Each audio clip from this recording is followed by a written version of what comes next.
हर खबर को सबसे पहले देखने के लिए हमारे चैनल पार्लियामेंट्री बिजनेस को सब्सक्राइब करें, सभी वीडियोस को लाइक और शेयर करें और सभी ताज़ा अपडेट्स पाने के लिए बेल आइकन बटन दबाना बिल्कुल ना भूलें।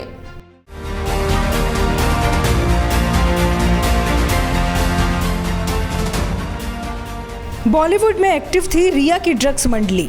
फॉरेंसिक जांच में खुलेंगे कई बड़े स्लेब्स के नाम। कई बड़े बॉलीवुड स्टार पर कस सकता है एनसीबी का शिकंजा। सुशांत सिंह राजपूत की मौत से जुड़े ड्रग्स एंगल पर एनसीबी की जांच लगातार जारी है। इस बीच रिया चक्रवर्ती के घर से जो इलेक्ट्रॉनिक्स डिवाइस बरामद की गई थी, उनसे कई बड़े राज खुले हैं।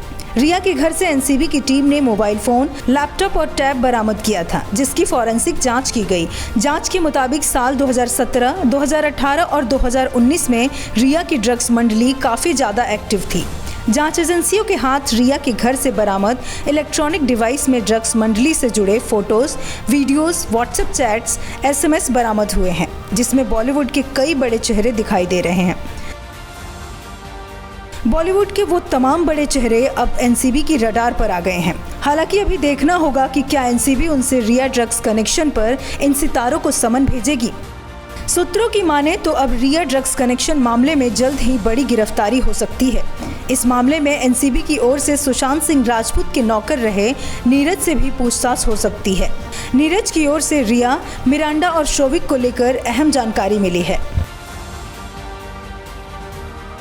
वैसे ये पहली बार नहीं है कि किसी एक्ट्रेस का नाम ड्रग्स में आया हो। 90 के दशक की हॉट हीरोइन में शुमार ममता कुलकर्णी हाल ही में फिर से विवादों में फंस गई हैं।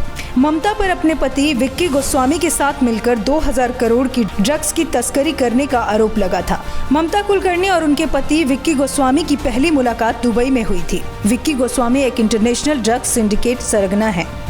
ममता विक्की के प्यार में पड़ने के बाद उनके साथ मिलकर ड्रग्स का बिजनेस हैंडल करने लगी। साल 2014 में केन्या पुलिस और अमेरिकी ड्रग्स इन्वेस्टिगेशन एजेंसी के स्टिंग ऑपरेशन के बाद विक्की को अरेस्ट कर लिया गया था। मीडिया रिपोर्ट्स के मुताबिक जब विक्की दुबई की जेल में था, तब ममता कुलकर्णी ने उससे शादी कर ली थी। विक्की का होटल बिजनेस भी था। जेल में रहने के दौरान उनका सारा बिजनेस ममता ही संभालती थी। दुबई में विक्की को आजीवन कारावास यानी 25 साल की सजा दी गई थी, लेकिन विक्की ने सजा से बचने के लिए अपील की थी। बता दें कि दुबई में अच्छे बर्ताव और कुरान की आयतें सीखकर मुस्लिम धर्म अपनाने वाले व्यक्ति की सजा बहुत कम कर दी जाती है। विक्की ने इसी सजा से बचने के लिए मुस्लिम धर्म स्वीकार कर लिया था। वह हर समय कुरान की आयतें पढ़ता था। इसके चलते उसे सिर्फ 5 साल की ही जेल हुई थी। खबरों की माने तो गोस्वामी ने दुबई की जेल में ही ममता से निकाह किया था। ममता ने भी अपना धर्म बदल लिया था। जेल से छूटने के बाद विक्की और ममता केन्या शिफ्ट हो गए थे। दोनों यहीं से अपना ड्रग्स का बिजनेस संभालते थे।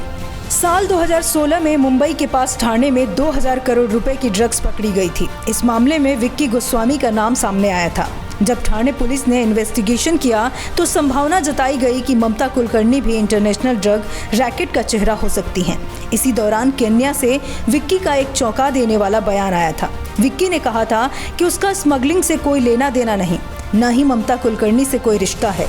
विक्की ने कहा था कि ममता कुलकर्णी से उसने कभी शादी नहीं की, वो सिर्फ उनकी दोस्त हैं। ड्रग्स रैकेट चलाने के आरोपों का सामना कर रही ममता कुलकर्णी 16 साल बाद अचानक एक दिन मीडिया के सामने आई और चौंका देने वाले खुलासे किए थे।